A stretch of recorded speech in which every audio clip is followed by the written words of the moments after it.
isu yang berlaku pada hari ini tidak cukup untuk dibincangkan pada malam ini sahaja. Yang menggegarkan seluruh negara ialah bagaimana tindakan pendakwa raya yang telah meminta mahkamah menghentikan prosiding terhadap Datuk Seri Ahmad Zahid Hamidi.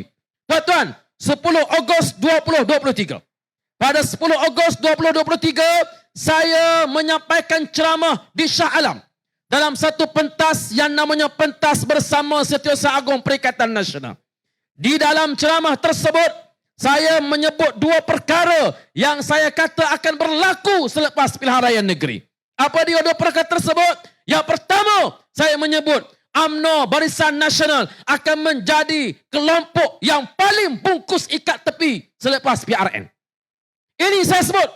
Bila 10 Ogos, PRN 12 Ogos, dan ternyata UMNO dan Barisan Nasional menjadi parti yang paling bungkus ikat tepi di dalam PRN yang lepas. Betul ke tak, tuan-tuan? Mereka menjadi parti yang paling gagal dalam PRN. Di Kelantan, Terengganu, Kedah, mereka mendapat paling banyak kerusi untuk ditandingi dan untuk kalah dalam pilihan raya tersebut. Tuan-tuan, yang kedua saya menyebut pada 10 Ogos 2023 bahawa selepas PRN ini, kes Datuk Seri Ahmad Zahid Hamidi akan disucikan seperti mana air mutlak di hujung pagi. Tuan-tuan sekalian, seperti mana embung di hujung pagi. Ternyata ia berlaku pada hari ini. Saya pun tak sangka secepat itu ia berlaku. Tuan-tuan, kes yang berlaku pada hari ini kita kena faham. Yang disebut oleh Ustaz Afnan tadi sangat berbeza dengan kes Tan Sri Muhyiddin Yassin yang membebaskan Tan Sri Muhyiddin Yassin. Hari ini Menteri Dalam Negeri keluar memberikan kenyataan selepas pemberita tanya. Ustaz Afnan kata tadi Menteri Dalam Negeri dah hilang. Ada, tadi ada. Tadi ada. Pemberita tanya dia, apa pendapat Datuk Seri tentang keputusan mahkamah terhadap timbalan Presiden UMNO? Dia kata ini keputusan mahkamah, kita hormat sebagaimana keputusan mahkamah dalam kes Tan Sri Muhyiddin Yassin. Saya nak menyebut tuan-tuan sekalian, Menteri Dalam Negeri kena betulkan balik kenyataan tersebut. Dalam kes Tan Sri Muhyiddin Yassin, yang bebaskan Tan Sri Muhyiddin Yassin ialah mahkamah. Hakim yang buat keputusan. Dalam kes Datuk Zahid Hamidi hari ini, yang buat keputusan ialah hakim juga, tetapi berdasarkan kepada permintaan pendakwa raya supaya mahkamah menghentikan prosiding. Tuan-tuan, pendakwa raya yang minta mahkamah hentikan prosiding setelah kes berjalan 4 tahun dan telah terbukti ada prima facie, diminta membela diri. Tiba-tiba alih-alih datang pendakwa raya ke mahkamah pada hari ini, tanpa ribut, tanpa hujan, minta mahkamah hentikan prosiding. Ia umpamanya, tuan-tuan sekalian, JDT lawan Kelantan. Contoh, bila JDT lawan Kelantan, separuh masa pertama, JDT telah jaringkan gol. 5 gol, 5-0. Masuk separuh masa kedua, tiba-tiba pemain JDT jumpa pengadil. Kami nak hentikan perlawanan. Kami mengaku kalah pada separuh masa kedua. Tuan-tuan, logik ke tak logik? Tak logik. Walaupun kalau berlaku, kami di Kelantan bersorak lah. Tuan-tuan, ini membuktikan bahawa kes pada hari ini dah jadi tak masuk akal. Tak masuk akal. Tiba-tiba disebut pula bahawa, oh ini bukan kali pertama pendakwa raya, peguam negara tarik balik kes. Ya, bukan kali pertama. Antaranya ialah ketika peguam bela atau pendakwa raya menarik balik kes. Siapa tuan-tuan sekalian? Lim Guan Eng. Kes apa ni tuan-tuan sekalian? Ini tuan-tuan tahu sendiri. Tarik balik kes. Sebab itu tuan-tuan sekalian, YB Wan Faisal telah sebut tadi, dan saya nak isytiharkan pada malam ini, inna lillahi wa inna ilaihi raji'un. Reformasi sudah pun mati pada hari ini. Setuju tak setuju, tuan-tuan? Reformasi telah mati. Mana lagi panglima-panglima Pakatan Harapan yang dulunya berjuang bersama-sama Datuk Seri Anwar Ibrahim. Kami anak-anak muda dulu, tahun 98 saya ambil SPM, tahun 99 saya berada, awal 99 saya ada di Kuala Lumpur pada masa itu. Tuan-tuan, pada ketika itulah kes Datuk Seri Anwar Ibrahim dibicarakan. Kita rela naik bas pagi lagi pergi ke mahkamah untuk melihat sosok tubuh Datuk Seri Anwar Ibrahim dibicarakan di mahkamah. Siapa yang tak kenal barisan peguam-peguam pada masa itu? Kenapa? Kerana pada masa itulah kita melihat slogan reformasi. Selepas tahun 98 sampai ke hari ini, berpuluh tahun reformasi dilakukan. Hari ini reformasi telah mati. Yang mentalkinkannya, yang telah menguburkannya, yang telah mematikannya ialah orang yang mengasaskannya, ialah Datuk Seri Anwar Ibrahim. Setuju atau setuju tuan-tuan? Mereka sebut pula bahawa kita tidak masuk, tak campur tangan. Yang kamu lantik tibalah Perdana Menteri itu pun, di situ pun kamu telah campur tangan terhadap kes Datuk Seri Ahmad Zahid Hamidi.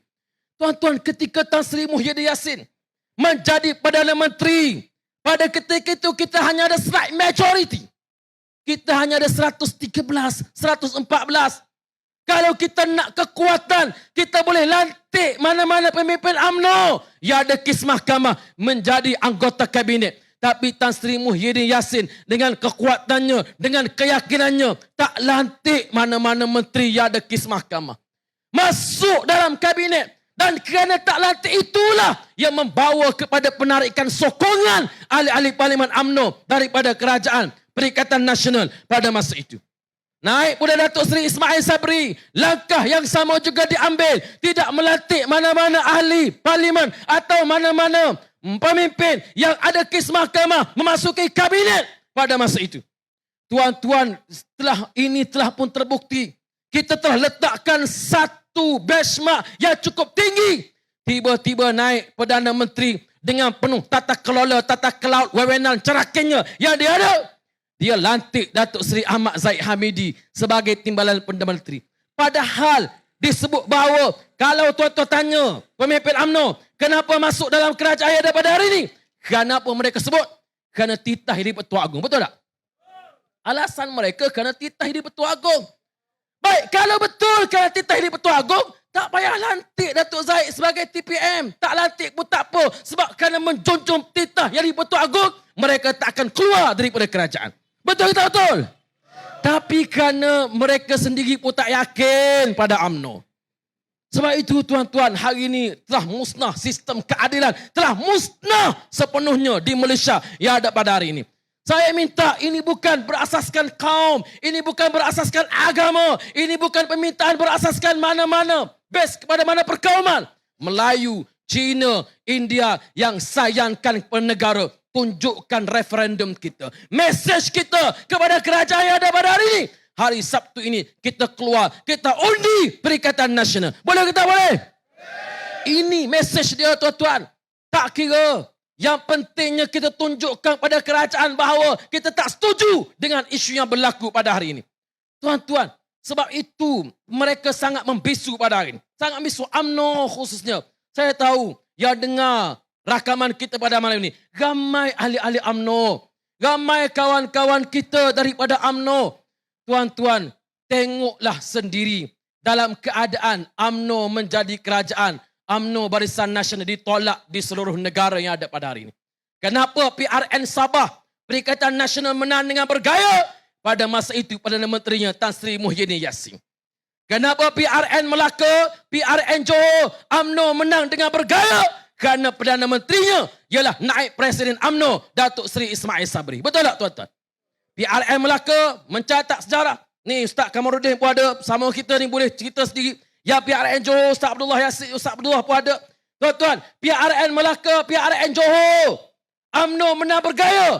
Perdana Menterinya ialah naib Presiden UMNO. Tetapi PRN 6 negeri, Negeri Sembilan, Selangor, Kedah, Pulau Pinang, Terengganu, Kelantan, kita dapat melihat penolakan arus besar-besaran terhadap Pakatan Harapan. Sedangkan Perdana Menterinya ialah Datuk Seri Anwar Ibrahim. Kenapa ia berlaku dalam keadaan Perdana Menteri Datuk Seri Anwar Ibrahim? Kerana rakyat telah melihat kepincangan yang sedang berlaku pada hari ini. Tuan-tuan, mana ada pelabur nak melabur di sebuah negara yang boleh bebaskan seorang yang telah dibicarakan di mahkamah, telah diminta bela diri, tiba-tiba dibebaskan. Mana pelabur nak datang melabur di negara seperti ini? Mana dia pelabur nak datang melabur di sebuah negara yang tidak menghormati proses kehakimannya sendiri. Mana pelabur yang nak datang melabur di sebuah negara yang tidak menghormati proses perundangannya sendiri.